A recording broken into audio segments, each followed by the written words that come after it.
Arkadaşlar herkese selamlar. Uzun zamandır video çekimi yapmıyordum. Tekrar video çekimlerine başlıyorum inşallah. Spor salonlarında yaptırmış olduğunuz ölçümlerin sonucunda neden kas kaybı yaşıyorsunuz? Bununla ilgili biraz açıklamalar yapacağım. Çünkü ben de spor salonunda çalıştığım için sürekli maruz kaldığım sorular oluyor. Özellikle bu konuyla alakalı çok sıkıntılar yaşıyoruz. Örneğin geçen gün bir üyemiz geldi. İşte hocam dedi bir şey soracağım dedi. Tabii dedim buyurun.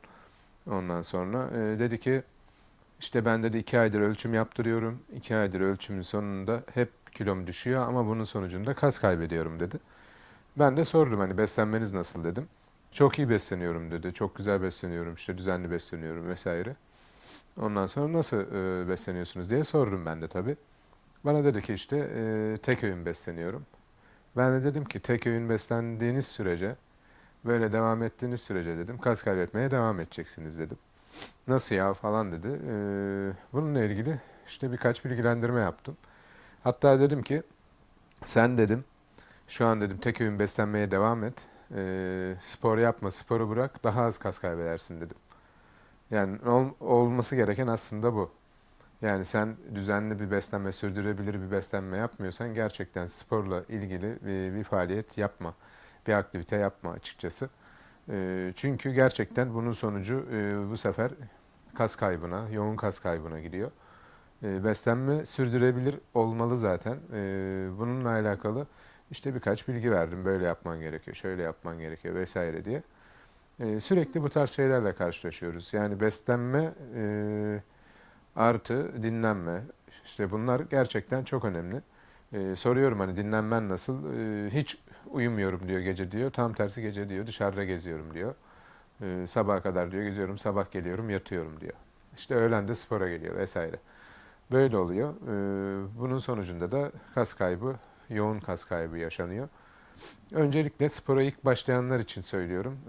Tamam, tamamen böyle makro mikro hesabı tabii ki yapmayın. Şunu şu kadar yiyeceğim, bunu bu kadar yiyeceğim, hani şu kadar kalori alacağım değil de daha çok temiz beslenmeye.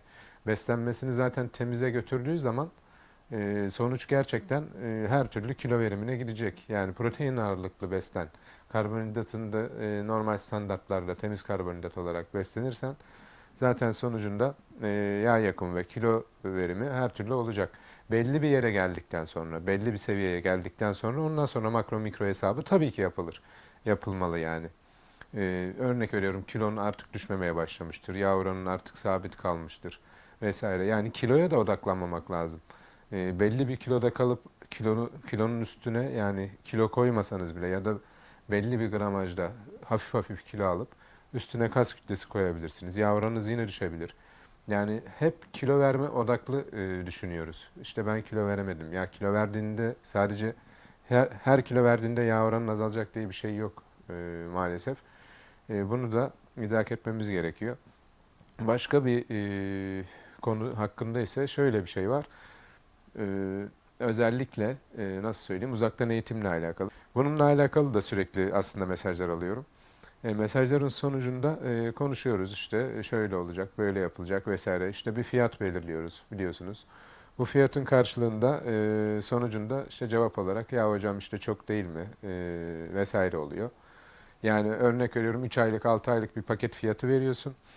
Bu paketi fiyatını verdiğin arkadaş cevap olarak işte fazla geliyor. Fazla geldiği için de almak istemiyor ama diğer gün bir bakıyorsun takip ediyorsun örnek veriyorum.